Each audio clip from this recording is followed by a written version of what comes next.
Friends, IIT brain में आपका स्वागत। एक एक्सरसाइज जो एंगल पर बेस्ड थी वो हम कर चुके हैं कल के डिस्कशन में। तो एक एक्सरसाइज और उससे रिलेटेड थ्योरी हो चुकी है। अब मैं दूसरे स्टेप पे आ गया हूं। अब हम पढ़ रहे हैं ट्रिगोनोमेट्रिकल फंक्शंस एंड आइडेंटिटीज की थ्योरी। उसके बाद हम 3.2 जो इसके सेकंड एक्सरसाइज है उसको डिस्कस करेंगे। तो एक बार मैं नोटबुक दे रहा हूँ आप लोगों को, ये लीजिए। कुछ इतना डिस्कशन हमारा हो गया था, एक बार रिकैप कर रहा हूँ, ध्यान से देखिएगा। एक राइट एंगल ट्रायंगल में 10th का स्टूडेंट जो ट्रिगोनोमेट्री पढ़ता है, पहले मैं उसका पिक्चर आपके सामने रख रहा था। जब मैं कल पढ़ा रहा था तो मैंने बताया था कि एबीसी ट्रायंगल में अगर हम परपेंडिकुलर, हाइपोटेनियस और बेस डिफाइन करें, बिल्कुल सिंपल है कि एंगल जिसे आप डिफाइन करते हैं उससे एसोसिएटेड साइड को हम बेस बोलेंगे। जो एंगल के बिल्कुल सामने है वो परपेंडिकुलर, और हाइपोटेनियस की पहचान तो अलग है। आप जानते हैं लॉन्गेस्ट साइड हाइपोटेनियस है। किसी राइट एंगल ट्रायंगल की बात चल रही है तो जो ट्रिगोनोमेट्रिकल टर्म्स डिफाइन किए जाते हैं एक राइट एंगल ट्रायंगल पर बेस, तो कल मैंने बताया था क्योंकि 3 साइड है तो अगर आप दो दो के पेयर बनाएंगे तो 3 पेयर बनेंगे, और हर पेयर को आप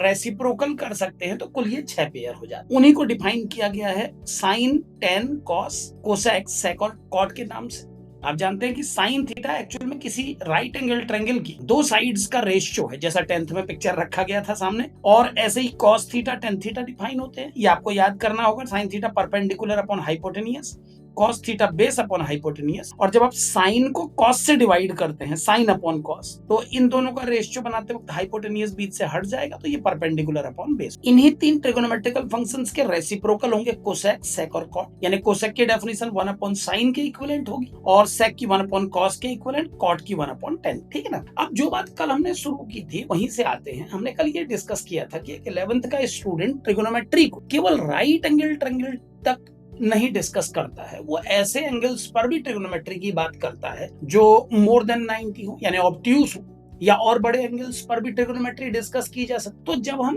बात करेंगे साइन 300 डिग्री या साइन 190 डिग्री की, तो उस केस में आप किसी राइट एंगल ट्रायंगल को इस फॉर्म में तो इमेजिन करके स्टार्ट नहीं कर पाएंगे। तो कैसे इनिशिएशन होगा, हम इससे शुरू कर रहे थे कल डिस्कशन। तो मेरा डिस्कशन थोड़ा सा आगे बढ़ गया था, फिर क्लास ओवर हो गई थी, अब आज वहीं से आगे बढ़ा रहा हूं। तो मैंने बताया था कि जब आपको जनरल डिस्कशन करना हो ट्रिगोनोमेट्री पर, तो आप एक सर्किल जिसकी रेडियस 1 मीटर है या 1 यूनिट है उसके बेस पर डिस्कशन करेंगे। अब इस केस में मैंने आपको एक सिचुएशन समझाई। मैंने आपको बताया था कि अगर हम मान लीजिए साइन और कॉस को समझना चाहते हैं तो मैंने ओ को सेंटर मान के 1 सेंटीमीटर रेडियस का एक सर्किल बनाया था। यहाँ पर आप रेडियस को यूनिटी माने, चाहे आप 1 सेंटीमीटर लें या 1 मीटर, आपकी उस पर डिपेंड करता है कि आप कितना बड़ा सर्किल बना पाएंगे। एक आप स्केलिंग भी ले सकते हैं, जैसे आप 5 सेंटीमीटर का बनाए और उसको यूनिटी डिफाइन करते हैं। आप ये मान लें कि वो 1 यूनिट। ठीक है, तो जो भी है ये एक सर्किल मैंने डिफाइन किया, इसकी रेडियस को मैंने 1 कंसिडर किया। अब मान लीजिए मुझे ये जानना है कि साइन थीटा, कॉस थीटा क्या होते हैं, इनकी न्यूमेरिकल वैल्यू क्या है। तो मैंने आपको बताया था कि हम एक्स एक्सिस की पॉजिटिव डायरेक्शन से थीटा रोटेट करेंगे एंटी क्लॉकवाइज डायरेक्शन। ये हमारे कल की थ्योरी में डिस्कशन हुआ था कि एंगल को एंटी क्लॉकवाइज डायरेक्शन में मेजर करते समय पॉजिटिव और क्लॉकवाइज डायरेक्शन में नेगेटिव कंसीडर किया जाता है। तो एंटी क्लॉकवाइज डायरेक्शन में थीटा एंगल रोटेट करने के बाद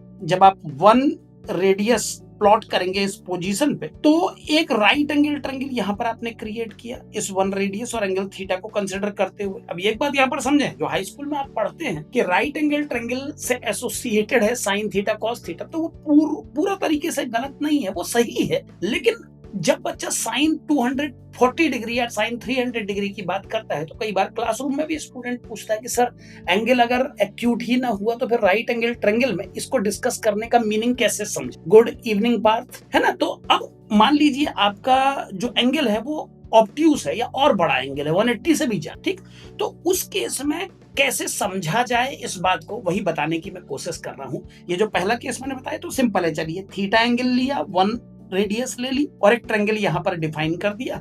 जो बेस है वो कॉस थीटा बन जाएगा, जो परपेंडिकुलर साइन थीटा, यानी इनका मेजरमेंट ही कॉस और साइन। अब मान लीजिए बच्चे ने कहा कि सर एंगल को मैं लेना चाहता हूं सेकंड क्वाड्रेंट। ठीक है ना, माना आपने कहा कि सर एंगल कम से कम 120 लीजिए, साइन 120 और कॉस 120। तो कुछ नहीं करना होगा, आप यहां से मूव करते हुए 120 डिग्री एंटी क्लॉकवाइज रन करेंगे, इस जगह पर पहुंचेंगे। आप इसी पोजीशन पर एक ट्रायंगल डिफाइन कर दीजिए। ठीक है ना, इस जगह पे एक ट्रायंगल जब आप डिफाइन करेंगे तो इस पॉइंट की कोऑर्डिनेट जो बनेंगे, अब देखिए यहां पर आपने इस एंगल को थीटा माना है, तो इस पॉइंट की कोऑर्डिनेट जब आप डिफाइन करेंगे तो उस केस में यही कॉस थीटा और साइन थीटा की वैल्यू होगी। यानी क्या समझने की कोशिश करनी है कि यूनिट रेडियस के सर्किल में जितने डिग्री एंगल पर आप जानना चाहते हैं साइन और कॉस की वैल्यू, उतने एंगल पर आप चले जाइए और वहां पर एक ट्रायंगल डिफाइन कर दीजिए।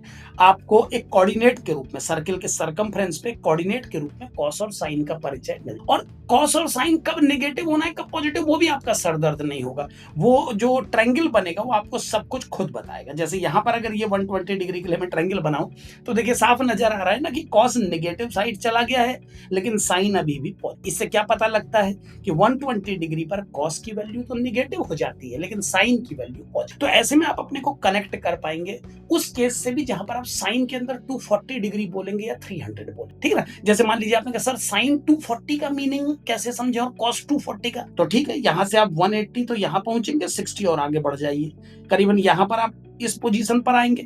अब चूंकि आप यहां पर आए तो यही कहलाएगा कॉस थीटा और साइन थीटा। अब बात उठती है इसकी वैल्यू इस समय क्या होंगी, तो देखिए इस समय कॉस का वैल्यू ये हो जाएगा जो कि नेगेटिव है और साइन भी नेगेटिव है। इससे क्या पता लगा कि कॉस 240 और साइन 240 दोनों ही नेगेटिव। तो इस तरह से सेंटर पे एंगल जितना आपको रिक्वायर्ड है उतना मूव करके एंटी क्लॉकवाइज डायरेक्शन में किसी भी एंगल पर साइन और कॉस की वैल्यू का पता लगा। अगर आपको केवल पॉजिटिव नेगेटिव का आइडिया चाहिए वो भी आपको इससे मिल जाएगा। तो जब आप बड़े एंगल्स पर ट्रिग्नोमेट्री को डिस्कस करते हैं तो वहां पर ये ना सोचें कि सर एक ट्रायंगल में तो राइट एंगल ट्रायंगल अगर हम बनाएंगे उसमें तो जो दोनों एंगल होंगे एक तो 90 होगा फिक्स है वो, तो बाकी दो एंगल जो भी होंगे एक्यूट होंगे। तो क्या केवल एक्यूट के लिए ही साइन कॉस है? ये सवाल कई बार बच्चे क्लासरूम में पढ़ाते वक्त पूछते हैं कि सर केवल साइन 30 साइन 60 साइन 70 का ही मीनिंग होता होगा, साइन 120 बोलने का क्या मतलब है? क्योंकि ऐसा राइट एंगल ट्रायंगल तो हम बना ही नहीं सकते जिसका एंगल 120 हो जाए, तो फिर मतलब क्या रहा? तो मतलब ये है कि उस केस में आप उसको राइट एंगल ट्रायंगल से डायरेक्ट कनेक्ट, पहले आप इस सर्किल के कंसेप्ट को समझें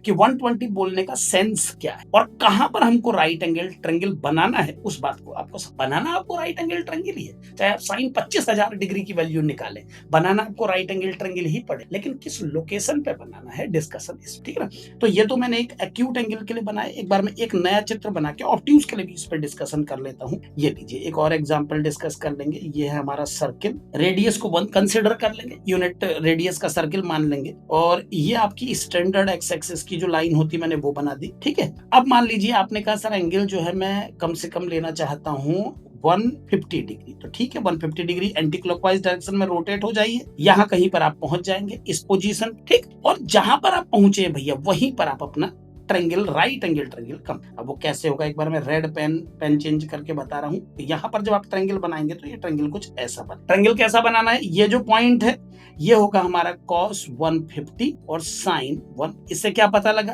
कि जो भी वैल्यू आएंगी वो आएंगी सर्किल के सरकमफ्रेंस पे ही, लेकिन आपको ट्रायंगल कहां बनाना है बस ये बात बदल। अब देखिए दो बातें कनेक्ट हो गई ना, बनेगा हमेशा राइट एंगल ट्रायंगल। एंगल के ऑब्ट्यूज हो जाने से केवल उस राइट एंगल ट्रायंगल का लोकेशन चेंज, उसके बनने की जगह बस बदले, नेचर वही रहेगा, अंत में ये राइट एंगल ट्रायंगल पे ही डिफाइन। तो अगर ये एंगल है आपका 150 डिग्री तो जो cos 150 और sin 150 होंगे वो ये दोनों होंगे, ये होगा cos 150 और ये हो जाएगा sin 1। अब ये बात किसी बच्चे को बतानी नहीं पड़ेगी कि cos 150 नेगेटिव क्यों होता है और sin 150 पॉजिटिव क्यों होता है, ये साफ ट्रायंगल से पता लग रहा है। क्योंकि जब इस पॉइंट के कोऑर्डिनेट डिफाइन होंगे तो हम जानते हैं सेकंड क्वाड्रेंट में कोई भी कोऑर्डिनेट नेगेटिव कॉमा पॉजिटिव वाला कॉम्बिनेशन बना, ठीक है ना। ऐसे ही मान लीजिए थर्ड क्वाड्रेंट में भी एक चित्र बना के देख लेते हैं। अगर मान लीजिए आपका एंगल बढ़ते हुए थर्ड क्वाड्रेंट तक आ जाए, ये स्टैंडर्ड लाइन हो गई एक्स एक्सिस की लाइन, और मान लीजिए आपका एंगल इस बार आप रखना चाहते हैं 270 डिग्री। 270 तो चलिए बाउंड्री पे आ जाएगा, 240 कर लेते हैं।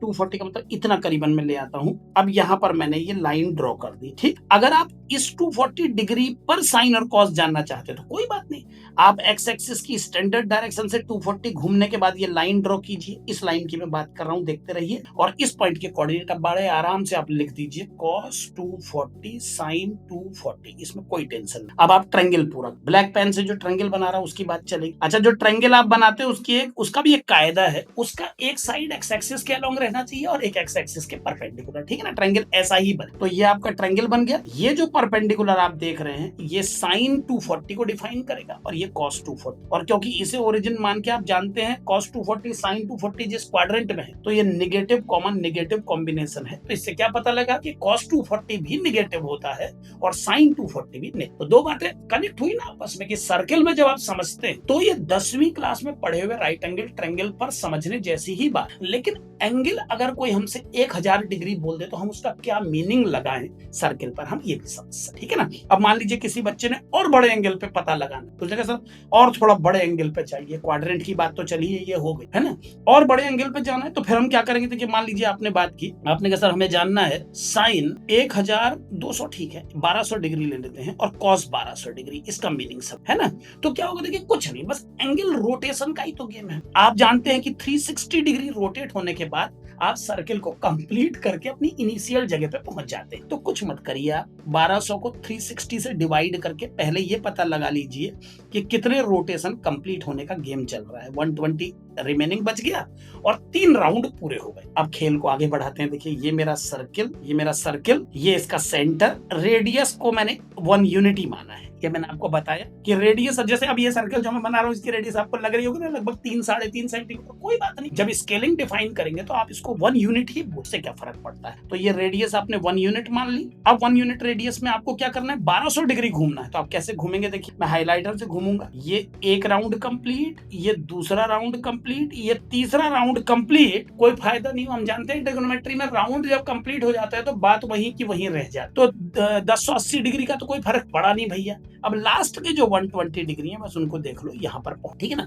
तो यानी कि कहने का ये मतलब है कि जब आप साइन 1200 डिग्री की वैल्यू निकालेंगे और कॉस 1200 डिग्री की वैल्यू निकालेंगे तो ये वैल्यू निकालना बिल्कुल उतना ही होगा जितना साइन 120 और कॉस 120। तो एंगल के बड़े होने से कुछ नहीं होता है कि स्टूडेंट साइन 12 करोड़ डिग्री की वैल्यू भी निकाल सकता है और उसमें कोई उसको बड़ा सरदर्द लेने की जरूरत नहीं, बस एक डिवीजन करना पड़ेगा। 360 के जितने राउंड हो गए वो तो नलीफाई हो जाते हैं क्योंकि लौट के बुद्धू घर को आ जाते हैं। उसके बाद जितने डिग्री बचते हैं बस आप उसको डिफाइन कर। तो 120 डिग्री पर जो वैल्यू आई वही 1200 की। अब यहाँ पर मैंने पूरा एंगल अगर दिखाऊं तो ऐसे दिखाऊंगा, देखिए 1 राउंड 2 राउंड 3 राउंड और ये 120। अब आपने पूछा सर एंगल कितना घूम गए, मैंने कहा 1200 डिग्री। तो इस पॉइंट के कोऑर्डिनेट हो गए भैया कॉस 1200 साइन 1200, ये हो गए इसके कोऑर्डिनेट, ठीक है ना। और ये बताने की जरूरत नहीं है, आप लोग काफी समझदार हैं कि अगर मैं यहाँ पर एक ट्रायंगल डिफाइन कर दूं तो कॉस नेगेटिव आएगा और साइन पॉजिटिव। क्या मतलब हुआ इसका कि cos 1200 डिग्री एक नेगेटिव वैल्यू है और साइन 1200। क्वाड्रेंट सिस्टम में बच्चा जानता है कि फर्स्ट क्वाड्रेंट प्लस प्लस है, ये क्वाड्रेंट माइनस प्लस का कॉम्बिनेशन है, ये माइनस माइनस और ये है आपका प्लस माइनस। तो जितने भी डिग्री आप घूम जाए, चाहे आप 12 लाख डिग्री घूमे, 12,000 डिग्री घूमे, 1000 डिग्री घूमे, 500 400 200, आप किसी न किसी क्वाड्रेंट में टिकेंगे और किसी न किसी क्वाड्रेंट में जब आप आएंगे तो ये कंफर्म है कि आपको पता लग जाएगा कहां पर पॉजिटिव कॉस है, कहां पर नेगेटिव कॉस है, कहां पर पॉजिटिव साइन है, कहां पर नेगेटिव। ये बिल्कुल बेसिक सी बात बता रहा हूं कि आप इस तरह से भी पता कर सकते हैं कि किसकी वैल्यू पॉजिटिव होती है, किसकी वैल्यू नेगेटिव। वैल्यूज क्या होती हैं वो भी डिस्कस करेंगे, लेकिन अभी फिलहाल पॉजिटिव नेगेटिव का पता लगा। अगर ज्योमेट्रिकली समझते हैं तो देखिए मैंने एक प्रकार से वैल्यू भी बता ही दी। अगर कोई जानना चाहे cos 1200 और sin 1200 कितना है तो इसको ऐसे समझे ना, ये अगर आप मान लीजिए ज्योमेट्रिकल ये ट्रायंगल अगर आपने पेंसिल से बनाया है और बिल्कुल सही स्केलिंग में है तो आप इन दोनों की लंबाई नाप के भी cos 1200 और sin 1200 की वैल्यू न्यूमेरिकली बता सकते हैं लोग, है ना। तो ये है सर्किल में एक ट्रिगोनोमेट्रिक फंक्शन किसी भी वैल्यू पर जज करने का तरीका। क्यों बनाना पड़ रहा है सर्किल, समझ रहे हैं ना, ताकि आप ये सवाल ना उठाएं मासूम से बच्चे की तरह कि सर साइन 30 डिग्री तो मैं समझ जाता हूं क्योंकि राइट एंगल ट्रायंगल में 30 मुझे दिखता है, लेकिन जब आप साइन 120 बोलते हो तो मैं ये सोचने लगता हूं कि राइट एंगल ट्रायंगल में 120 कैसे बना। ऐसा एक बच्चे ने पूछा था क्लास में, बच्चा ऐसे ही सवाल पूछता है बिगिनर जब होता है। तो 120 डिग्री पर आपको एक ऐसे ट्रायंगल की कल्पना नहीं करनी जो राइट एंगल भी और जिसका एंगल 120 हो। 120 राइट एंगल ट्रायंगल में हो ही नहीं सकता।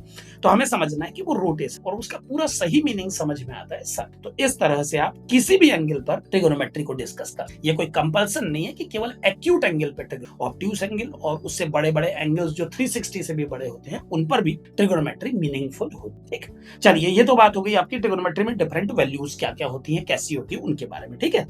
अब आइए एक तीसरे टॉपिक की तरफ आते हैं। अगला टॉपिक है जानना वैल्यू होती कितनी है। अब इस पर चर्चा करेंगे, न्यूमेरिकली समझने की कोशिश करेंगे, लेकिन उसके लिए आप लोगों को थोड़ा मेहनत करनी पड़ेगी भाई। जो 10th से आप टेबल रट के लाए हैं ना, मैं इस बात पे पहले आप मुझे आश्वस्त कर दें कि वो अभी याद, जो साइन कॉस की टेबल 10th स्टूडेंट पढ़ता है वो पूरी आपको याद। भाई 10th के बाद जब आप 11th में आते हो तो 10th का आपको आए, ये हम भी कॉन्फिडेंस रख के चलते हैं ना, हम मानते हैं कि बच्चे को आता है। तो 10th में आपने जो पढ़ा, एक हल्का सा उसका सुपरविजन देता हूँ। 0 डिग्री, 30 डिग्री, 45 डिग्री, 60 डिग्री और 90 डिग्री, इन वैल्यूज पर आपने सारे फंक्शंस के आउटकम सीखे। आप जानते हैं कि साइन 0 0 होता है, साइन 30 1/2, साइन 45 1/√2, साइन 60 √3/2 होता है और साइन 90 1। ऐसे ही आप कॉस की वैल्यू भी रटते हैं। कॉस को रटना आसान है क्योंकि साइन की वैल्यू ही रिवर्स ऑर्डर में आ जाएंगी। तो 45 पर साइन और कॉस बराबरी करते हैं, सब जानते हैं आप लोग। 10 की वैल्यू डिफाइन करना भी आसान है क्योंकि साइन और कॉस का रेशियो ही 10 है। ऐसा मैं क्यों बोल रहा हूं, देखिए, क्योंकि कल जब ट्रिगोनोमेट्रिकल फंक्शन डिफाइन किए थे तो ये परपेंडिकुलर अपॉन हाइपोटेनियस था या बेस अपॉन हाइप, और इन दोनों को अगर आप डिवाइड कर देंगे तो हाइपोटेनियस कटने के बाद परपेंडिकुलर अपॉन बेस, ये बीच वाला बन जाए। तभी मैंने 10 को कल बीच में लिखा था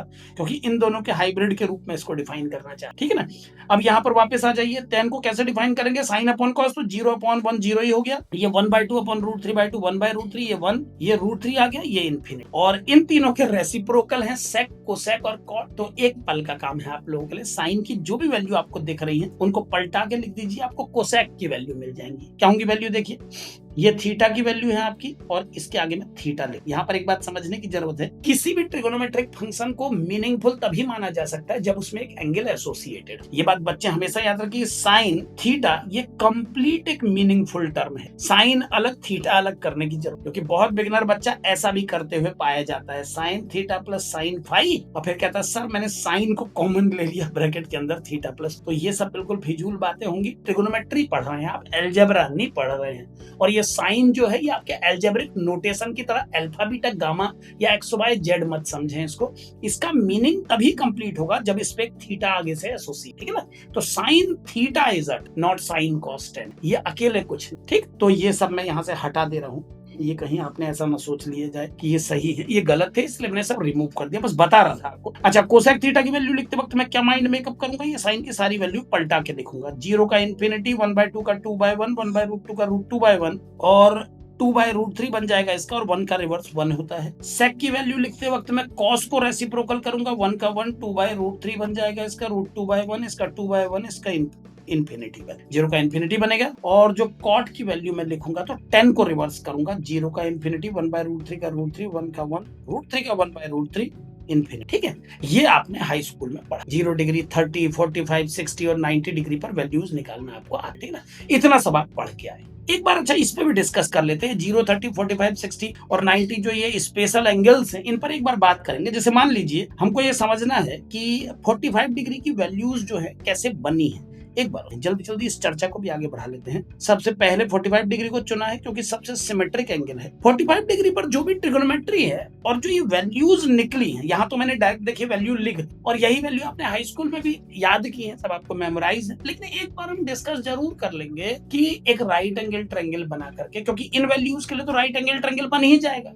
और आज आगे की क्लास में मैं आपको 90 से ऊपर की वैल्यू निकालना भी सिखाऊंगा, ठीक है ना। 240, 390, 1000, 2050 इनकी वैल्यू कैसे निकलेंगे। तो 90 तक हमें याद करना है, उसके ऊपर की सारी वैल्यू हम किसी टेक्निक से कुछ फॉर्मुलेशन करके निकालेंगे, क्योंकि हमें पता है अल्टीमेटली सर्किल में भी हमने यही सीखा है कि निकलना वैल्यू को राइट एंगल ट्रायंगल से, बस एंगल के बढ़ाने से हमारा सर्कुलर रोटेशन थोड़ा, हम किस क्वाड्रेंट में खड़े होकर वैल्यू निकालें, कौन से क्वाड्रेंट में हमारा एसोसिएटेड एंगल है, बस ये चेंज हो जाता है, रहता राइट एंगल ट्रायंगल ही है, यानी final answer right angle triangle ही देता है, ठीक है ना। चलिए, तो अब जैसे 45 डिग्री पर है वैल्यू, एक बार राइट एंगल ट्रायंगल बना के इस बात को समझ लें फट से। ये एक राइट एंगल ट्रायंगल है, एबीसी इसका नाम है, और 45 डिग्री इसका एंगल सी है। तो जल्दी से बताऊंगा कि अगर ये एंगल 45 भैया तो ये भी 45, क्योंकि टोटल 180 पूरा करना है। 90 तो इसने खा लिया, 45 इसको मिला तो इसको 45। और हम ये जानते हैं, ये 9th स्टैंडर्ड से ही हमको पता है कि एंगल अगर बराबर हो तो उनके सामने की साइड भी इक्वल। तो बड़ी खुशी से मैं इन दोनों को एक्स और एक्स लिख दूंगा, आपको कोई आपत्ति नहीं होनी चाहिए।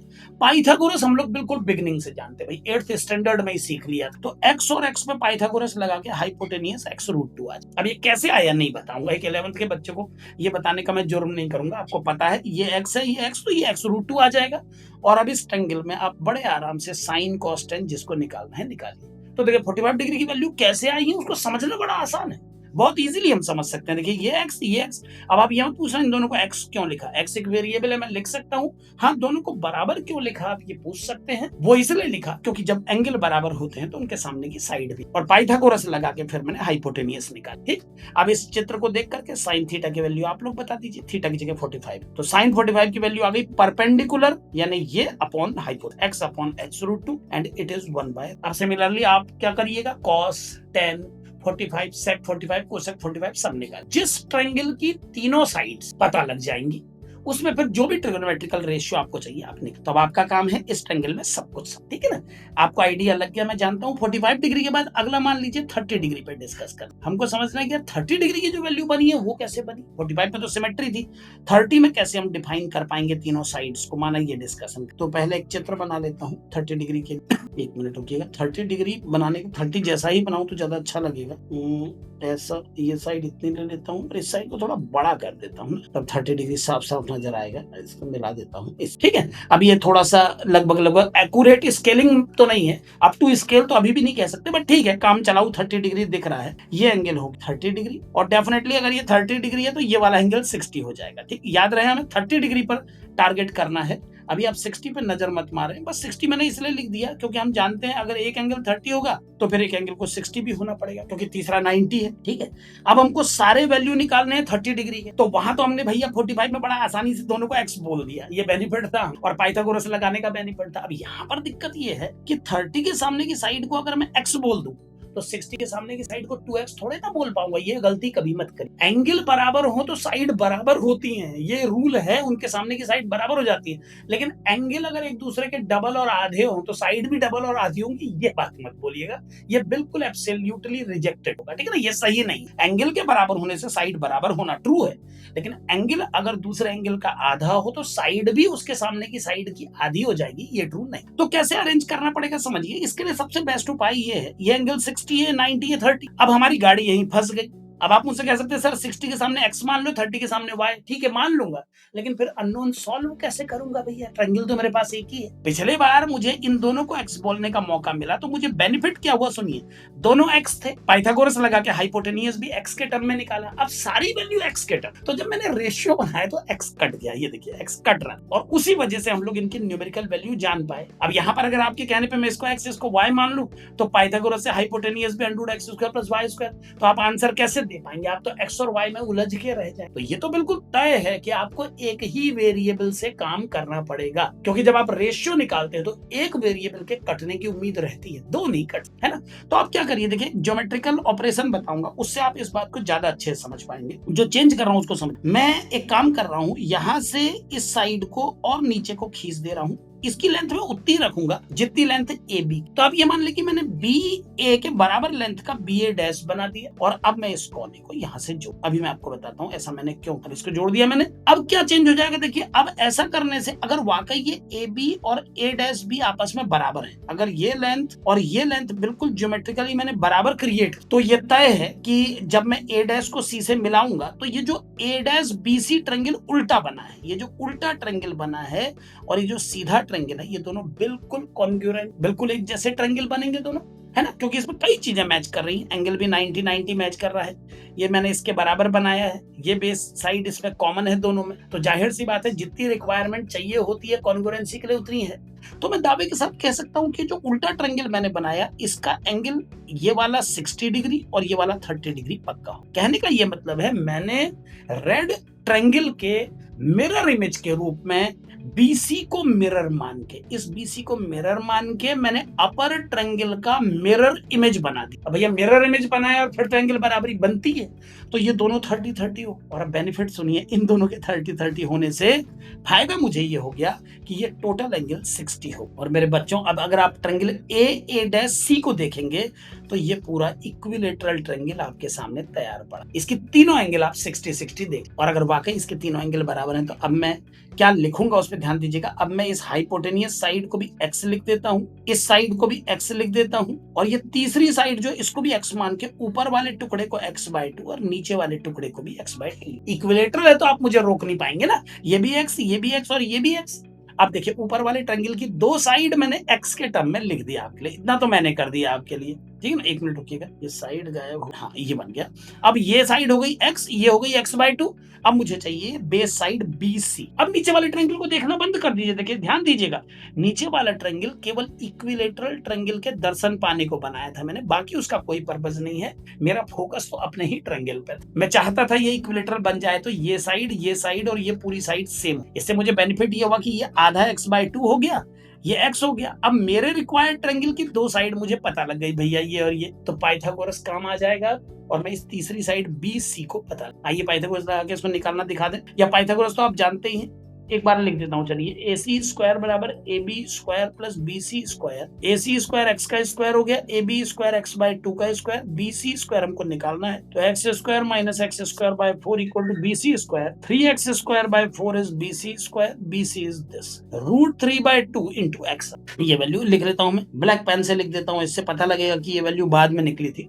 तो 3/2 √3/2x ये निकल गया और ये तीनों साइड हमको पता। और अब फिर वही बात करूंगा, एक वैल्यू मैं निकाल देता हूं, बाकी 5 की उम्मीद आपसे है। sin 30 डिग्री जब आप निकालेंगे तो sin 30 डिग्री क्या होगा, गौर करें। sin 30 डिग्री जब आप sin 30 निकालेंगे तो परपेंडिकुलर कर्व ये साइड प्ले करेगी। ये बात आप 10th में बहुत ठोक बजा के सीख के आते हैं कि एंगल के फ्रंट पे जो साइड होती है उसको परपेंडिकुलर कहते हैं, जो एंगल से सटी रहती है साइड उसको बेस कहते हैं ना। और हाइपोटेनियस का तो लुक ही अलग होता है साहब, वो कोई भी पहचान। तो sin 30 degree perpendicular x/2 upon hypotenuse, it is half, है ना। और ऐसे ही आप और भी निकाल ली, इस साइड को परपेंडिकुलर मान के, इसको बेस मान के, इसको हाइपी क्या मानना पड़ेगा, ये P, ये B और ये, ठीक है। एक फायदा इस डेरिवेशन को करने से और हो गया कि 30 तो हमें पता लगा ही, 60 भी पता लग गया बच्चों। कैसे 60 पता लग गया, आप गौर करें, इसी ट्रायंगल का एक एंगल 60 भी तो है। तो अगर इसी ट्रायंगल में अब मैं एंगल 60 के पॉइंट ऑफ व्यू से सारी कहानी आपके सामने रखूं तो मैं जल्दी से बताऊंगा, ध्यान दीजिएगा। जब मैं sin 60 निकालूंगा तो sin 60 निकालते समय मैं इसको परपेंडिकुलर मान, और ये मेरा हाइपोटेनस। ये बात हमेशा याद रखिएगा, मैं एक अलग से चित्र बना के इस बात को बता देना चाहूंगा। इस बात को बच्चे कभी ना भूलें कि अगर एंगल यहाँ पर कंसिडर किया जाता है तो परपेंडिकुलर ये, बेस ये और हाइपोटेनियस ये होता है। लेकिन अगर इसी ट्रायंगल में एंगल इस टॉप पोजीशन पे कंसिडर किया जाता है तो परपेंडिकुलर ये, बेस ये और हाइपोटेनियस ये होता है। ये बात हमेशा याद रखें, जहां एंगल उसके बगल। तो इस ट्रायंगल में जब 30 डिग्री की वैल्यू निकालनी थी तो हमने 30 डिग्री के लिए इसको परपेंडिकुलर, इसको हाइपोटेनियस मान। अब हमें 60 की वैल्यू निकालनी है तो ये मेरे लिए परपेंडिकुलर होगा और ये हाइपोटेनियस। तो कितने निकल जाएगी sin 60 की वैल्यू, देखिए ना आप, sin 60 degree equal to x √3/2 upon x और x कट गए, इट इज √3/, ठीक है। तो ये तो बहुत फायदा हो गया, 30 डिग्री भी कवर अप हुआ, 60 भी, यानी केवल 30। हेडिंग में 30 60 दोनों के नाम डाल देता हूँ यार, 30 को विशेष सम्मान क्यों दिया जा रहा है, ये तो 30 और 60 दोनों के साथ ऑपरेशन कर डाला हमने, ठीक है ना। तो 30 और 60 दोनों के लिए काम। 30 की वैल्यू भी इसी ट्रायंगल से आप ढूंढ लें, 60 देखना हो तो आप इसे एंगल मान करके, इसे परपेंडिकुलर माने, इसे बेस माने, इसे हाइपोटेनियस, और जब 30 डिग्री की वैल्यू निकालनी हो तो ये परपेंडिकुलर, ये बेस, ये, ठीक है। 30 कैसे आए, 60 कैसे आए, 45 कैसे आए, सब बता दिया मैंने आपको। ये टेबल बनाने वालों ने कैसे ये वैल्यू लिखी, मतलब ये वैल्यू ऐसा नहीं कि आसमान से गिरी है, ये सब वैल्यू निकाली गई है प्रॉपरली, राइट एंगल ट्रायंगल से ही निकाली। अच्छा, अब एक अंतिम डिस्कशन रह जाता कि सर 0 और 90 डिग्री की वैल्यू कैसे निकाली, क्योंकि राइट एंगल ट्रायंगल में 90 कैसे बनाएंगे, एक 90 तो ऑलरेडी होता है, एक और 90 कैसे बनाएंगे, और 0 कैसे बनाएंगे, उसके लिए क्या किया होगा सोचो, उसके लिए किस तरीके से सुपरवाइज किया होगा वो भी सुन लो एक बार। एक ट्रायंगल बनाओ आप, पहले एक राइट एंगल ट्रायंगल आपने बनाया, ये 0 डिग्री और 90 डिग्री, पहले 0 डिग्री लेते हैं, ठीक है। 0 डिग्री के लिए एक बार एनालिसिस कर लेते हैं। मान लो हमारे पास एक राइट एंगल ट्रायंगल है कुछ ऐसा, ठीक है, ABC इसका नाम रख दिया जाता है, ABC इसका नाम है, और इसके एंगल C को हम लोगों ने थीटा डिफाइन कर लेते हैं। ये थीटा हो गया, ये ए हो गया, ये BAC। अब देखिए ध्यान से सुनिएगा, ये ABC ट्रायंगल है, ये एंगल, ठीक। अच्छा, हमें 0 डिग्री तक पहुंच, ठीक है। अच्छा, एंगल अगर यहाँ है तो ये तय है कि ये परपेंडिकुलर साइड होगी, ये बेस होगी और ये हाइपोटेनियस होगी, इन सब बातों को ध्यान में रखें, ठीक। अच्छा, ये थीटा है, ये मैंने एक एरो भी लगा हूं इसमें, एरो इसलिए लगा रहा हूं क्योंकि मैं मूवमेंट दिखा, ठीक है। अब सुनिए, ये जो CA लाइन है जब ये इस लोकेशन पे है तो AB परपेंडिकुलर की लंबाई आपको नजर आ ही रही होगी, इतनी है, और ये आपका बेस, ठीक है, और ये एंगल आपका थीटा। आपने मुझसे कहा सर हमको तो 0 डिग्री पे पहुंचना है, आपने इतना बड़ा थीटा क्यों बनाया, तो थीटा 0 तो बना नहीं सकते बच्चों, लेकिन 0 को एनालाइज कर, माइंड मेकअप कर सकते हैं 0 पे। कैसे करेंगे माइंड मेकअप, वो सुनिए। आप क्या करिए, इस थीटा डिग्री एंगल को धीरे धीरे रिड्यूस करना शुरू, ऐसे मैं धीरे धीरे धीरे ये जो AC लाइन है इसको नीचे को ला। तो मेरी बात को समझने की कोशिश करें बच्चों, अगर आप इस AC लाइन को लगातार इसकी पोजीशन से नीचे को लाते रहेंगे, कैसे नीचे को लाया जाएगा सुनिए। AC को आपने शिफ्ट करके, एक मिनट, AC को आप शिफ्ट करके इधर, ये आपने एक ही लोकेशन को इधर शिफ्ट, ठीक है। थोड़ी देर बाद आपने A को और मूव कराया भैया, C को स्टैटिक उसी की जगह पे रख के आप A को यहाँ ले आए, ठीक। और फिर थोड़ी देर बाद और मूवमेंट दिया आपने। ये आप क्या कर रहे हैं, आप लगातार थीटा को रिड्यूस कर रहे हैं। क्यों कर रहे हैं, क्योंकि आप थीटा को तब तक घटाते रहेंगे जब तक वो जीरो ना। ये देखिए, ये लगातार आप इसको रिड्यूस करते करते यहाँ। तो कॉमन सी बात है, जब आप ऐसा करेंगे बच्चों तो एक टाइम ऐसा आएगा जब ये एंगल टेंड्स टू जीरो हो जाए, ठीक। इसका मतलब मैं यहाँ पर लिखता हूँ कि if theta tends to zero, यानी अगर किसी दिन प्रयास करते करते मैंने इस थीटा को जीरो बना डाला तो और क्या क्या चेंजेस आएंगे उस पर बात करते हैं। जो जो चेंजेस आएंगे उसको सुनिए। जब मैं इस थीटा को लगातार कोशिश करके जीरो बना डालूंगा तो ये ए पॉइंट मेरे बच्चों डाउन होते होते बी के ऊपर मर्ज कर जाए, यानी मुझे लिखना चाहिए A B tending towards zero. A B खत्म हो जाएगा जिस दिन इस थीटा को मैं खत्म कर दूंगा उस दिन ए बी में समा जाएगा, यानी ए बी भी जीरो हो जाएगा। और अगर ए बी में समा गया मेरे बच्चों तो जो AC हाइपोटेनियस चिल्लाता है वो भी बेस में समा जाएगा, यानी मैं लिख देता हूं AC बन जाएगा उस समय BC साइड में कन्वर्ट हो जाएगा। यानी इस थीटा के जीरो होने के साथ साथ इतने सारे परिवर्तन होंगे, AB जीरो बन जाएगा और AC BC में टेंड। अब खुद सोचिए, अगर ये बातें वाकई सच हैं और इन बातों को जानने के बाद कोई मुझसे कहे sir sine 0 degree, cos 0 degree और टेन 0 डिग्री जानने की इच्छा हो रही थी बड़ी मन में, तो मैं क्या जवाब दूंगा? मैं कहूंगा बेटा साइन 0 डिग्री इस चित्र के हिसाब से होना चाहिए P/H, या P/H मत लिखिए, उसमें मजा नहीं आता, साइड के नाम लिखिए प्रॉपर, AB अपॉन AC ऐसे लिखिए।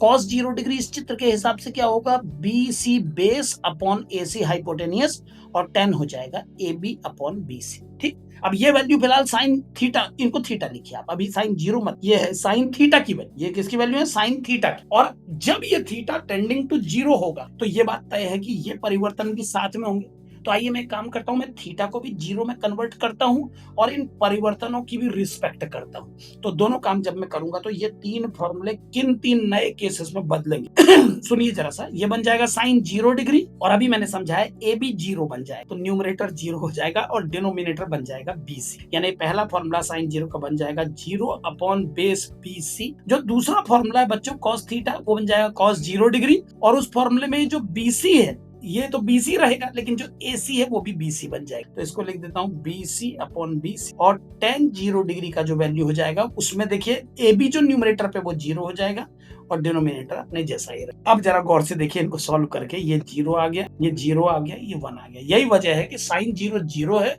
cos 0 1 है और tan 0। बाकी इनके तीन रेसिप्रोकल तो इन्हीं जैसे होंगे, हालांकि उनको भी आप इस ट्रायंगल से देख देख के समझिए। तो 0 डिग्री को चित्र में तो नहीं दिखाया जा सकता लेकिन एक अप्रोचिंग फिगर बना ये दिखाया जा सकता है कि थीटा घट रहा है और थीटा के घटने पर जब थीटा 0 की तरफ टेंड करेगा तो और साइड्स पे आने वाले इफेक्ट्स को देखा जाता है, इफेक्ट को समझा जा सकता है, उस आधार पर डिसीजन लिया। तो ये 0 डिग्री की वैल्यू निकालने के तरीके हो गए। बाकी तीन आपके लिए छोड़ता हूँ, कुछ आप भी कर लेंगे। 90 डिग्री के लिए भी एक बार चर्चा हो जाए, अब हो ही रही है चर्चा, जड़ तक तो पूरी चर्चा, ठीक है ना।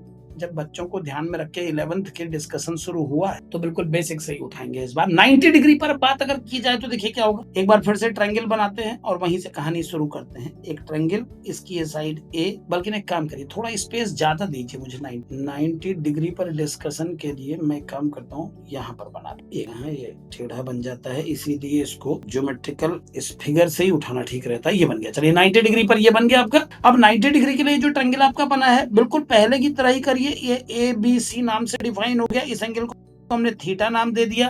एक 90 तो राइट एंगल ट्रायंगल में होता ही है लेकिन क्योंकि 90 डिग्री की वैल्यू निकाल तो जिसे मैंने थीटा लिखा है मुझे उसकी जगह भी 9 है ना, उसकी जगह भी हमें 90 चाहिए। अब इस थीटा की जगह अगर हमको 90 चाहिए तो क्या करना पड़ेगा सुनिए। 0 डिग्री की वैल्यू जैसे निकाली थी, अब 90 डिग्री पर आते हैं। ये ट्रायंगल ABC है, ये एंगल थीटा, फिलहाल ये थीटा है लेकिन हमारा टारगेट है कि हम 90 डिग्री पर वैल्यू निकालना चाहते हैं, यानी हम जानना चाहते हैं साइन 90, कॉस 90, tan 90 कैसे है। तो अब क्या करना पड़ेगा सुनिए, जिसे मैंने थीटा लिखा है मुझे कोशिश करके इसे 90 बनाना पड़ेगा। जैसे इससे पहले वाले केस में मैंने लगातार A को डाउन क्यों लाया, क्योंकि मैं देखना चाहता था कि अगर मैं इस एंगल को घटाते चला जाऊं, थीटा को 0 की तरफ टेंड कराऊं तो बाकी साइड्स पे क्या इफेक्ट पड़ेगा। तो हमें क्या पता लगा कि AB तो हो जाएगी खत्म और AC जो हाइपोटेनियस है वो CB के ऊपर मर्ज हो जाए। अब यहाँ पर देखिए फिर वही केस आया है, ये ट्रायंगल ABC है, एक एंगल तो 90 होता ही है राइट एंगल ट्रायंगल में। हमें अगर 90 डिग्री की ट्रिगोनोमेट्रिकल वैल्यू चाहिए तो मुझे इस थीटा को चेंज कर करके 90, अब 90 बनाने के लिए इस बार मैं अलग प्लानिंग करूंगा। आप लोग मेरी प्लानिंग को देखें एक बार, मैं क्या कर रहा हूं इस बार, देखिए मैं इस बार A को स्टैटिक करके इस C पॉइंट को पीछे को ला रहा हूं। अब C यहां पर आया, ठीक है। मैं जानना चाहता हूं, क्योंकि आप जानते हैं कि जैसे जैसे मैं पीछे को आऊंगा ये एंगल बढ़ता जाए, क्योंकि ये वाला एंगल रिड्यूस। आप यहाँ पर देख सकते हैं ये एंगल ज्यादा बड़ा था, लेकिन इस ग्रीन लाइन बनने के बाद ये छोटा हो, तो इस एंगल को मैं जितना कम करूंगा उतना बेनिफिट इसको मिलेगा। ये बात आप समझते हैं। तो लगातार इस एंगल को बढ़ाते जा रहा हूं, बॉटम वाले एंगल को देखते जाइए आप लोग। मैं C को और नजदीक लाया, मैंने कहा भाई इधर पे आ जाइए आप, और फिर थोड़ी देर बाद और आगे लाया मैं C को। इस तरह से मैं लगातार इस चित्र में एंगल को बदलता है। तो बिल्कुल क्लियर है बच्चों, आप समझ रहे होंगे कि जब मैं इस तरह से एंगल को बदलते बदलते आगे को बढ़ता चला जाऊंगा तो क्या चेंजेस आएंगे। एक बार मैं उन चेंजेस को लिखूंगा, आप ध्यान दीजिएगा। जो एंगल पहले थीटा था अब वो इतना हो गया, उसके बाद ये और बड़ा हो गया, इतना बड़ा हो गया। अब आप इस चित्र में देख रहे होंगे 75 तक पहुंच गया है। और अगर मैंने ये चलना जारी रखा तो मेरे बच्चों ऐसा टाइम भी आएगा जब ये CB के ऊपर मर्ज, और उस दिन मैं बोल पाऊंगा कि ये एंगल C पूरा पूरा 90। यानी क्या लैंग्वेज बनेगी कि जब इस थीटा को बेस को मूव करा करा के आप 90 तक पहुंचा देंगे भैया, तो क्या क्या चेंजेस आएंगे। पहली बार चेंज ये आएगा कि BC टेंडिंग टू 0 हो जाएगा, बेस गायब हो जाएगा ना। अगर C मूव करते करते B में ही समा गया तो बेस रहेगा ही नहीं फिर। और जो हाइपोटेनियस AC है वो परपेंडिकुलर AB के ऊपर हाइपोटेनियस परपेंडिकुलर के ऊपर आ जाएगा। ये दो परिवर्तन होंगे। अब इन दो परिवर्तनों के बाद जब आप वैल्यूज बताएंगे, एक बार फिर लिख रहा हूं तेजी से, आप ध्यान दीजिए। साइन थीटा हम बोलते हैं perpendicular AB upon hypotenuse AC को, कॉस थीटा बोलेंगे हम लोग बेस अपॉन हाइपोटेनियस को, और टेन थीटा हम लोग बोलेंगे परपेंडिकुलर अपॉन बेस को। फिलहाल ये तो मैंने डेफिनेशन लिखी। अब इन चेंजेस को मैं इसमें इंप्लीमेंट कर रहा हूं। जो जो चेंजेस हुए उनको इंप्लीमेंट करने का मतलब समझिए। अब मैं इन बातों को इंप्लीमेंट कर रहा हूं कि जब ये थीटा बदलते बदलते 90 हो जाए तो इस साइड में आने वाले परिवर्तन ये होंगे। तो इन सभी बातों को ध्यान में रख के इन तीनों फॉर्मूलों के नए लुक क्या होंगे। ये पहला फॉर्मूला जो साइन थीटा कह रहा है अपने आप को, ये बन जाएगा साइन 90 डिग्री। और ऐसा कहने के बाद ये जो AB साइड है ये AB ही रहेगी, AB में कोई चेंज नहीं आया है। और जो AC है वो भी AB में मर्ज हो जाएगा। ये बगल में आप नजर रखें, 90 डिग्री अगर आप इस एंगल को पहुंचा देंगे तो AC साइड AB साइड में मर्ज, पहला परिवर्तन। ऐसे आप जब cos 90 लिखेंगे तो क्या होगा, cos 90 लिखते समय जो आपका बेस BC है वो 0 हो जाएगा, 0 और AC बन जाएगा A। और जो 1090 का वैल्यू आप लिखेंगे वो हो जाएगा AB की जगह तो AB ही रहेगा और BC की जगह 0। और अगर वैल्यू देखी जाए तो पहला वैल्यू 1 आ गया बच्चों, दूसरा 0 आ गया और तीसरा इन्फिनिटी आ गया। बाकी तीन इसके रेसिप्रोकल हैं तो वो आप खुद निकाल लें। तो जितनी भी वैल्यू आपने 10th स्टैंडर्ड पे याद की है, रटी है, वो ऐसा नहीं है कि वो एक एजम्पशन है, एजम्पशन नहीं है, वो सब स्टैंडर्ड वैल्यूज हैं। उनको राइट एंगल ट्रायंगल में एनालिटिकली निकाला गया है सब। 90 तक की वैल्यू निकालने के बाद फिर किसी वैल्यू को निकालने की जरूरत नहीं पड़ी, है ना। 90 तक की वैल्यू निकालने के बाद फिर किसी वैल्यू को निकालने की जरूरत इसलिए नहीं पड़ी क्योंकि अब जितनी वैल्यू इसके अलावा ऊपर रह जाती है वो सब इनकी हेल्प से निकल। तो कल हमारे डिस्कशन का मेन पॉइंट अब यही रहने वाला है कि अगर हम 90 तक की वैल्यू निकालना सीख जाएं तो उसके फर्दर आगे की वैल्यू कैसे निकालिए। अब 120, 150, 250, 300, 500 इनकी वैल्यू ट्रिगोनोमेट्रिकली कैसे, हम जानना चाहेंगे साइन 750 डिग्री कितना। तो उसके लिए हमारी कल की क्लास में हम डिस्कशन करेंगे, ठीक है। तो आज तो मैंने वो बेसिक वैल्यूज जो एक्यूट एंगल होते हैं उन सबकी वैल्यू कैसे आई ये बताया। अब कल की क्लास का मेन थीम रहेगा कि हायर वैल्यूज को कैलकुलेट करने का ऐसा तरीका निकालना जिसमें वैल्यू निकल जाए और इस्तेमाल करना पड़े केवल इन वैल्यूज को जो हमने 10। यानी मैं एक बच्चे से ये कह रहा हूं सीधे सीधा कि अगर वो इतनी टेबल याद कर लेगा जो यहाँ पर स्क्रीन में दिख रही है, आप देखिए इस पर, बस ये टेबल आप याद कर लीजिए जो 10th में आपने पढ़ी है, बस इसकी मदद से हम साइन 50,000 डिग्री की वैल्यू भी निकालना सीख। तो मेन स्टैंडर्ड यही है, इतना आपको याद रखना। चलिए तो कल की क्लास में इस प्रोसेस को आगे बढ़ाएंगे। आज के लिए बाय।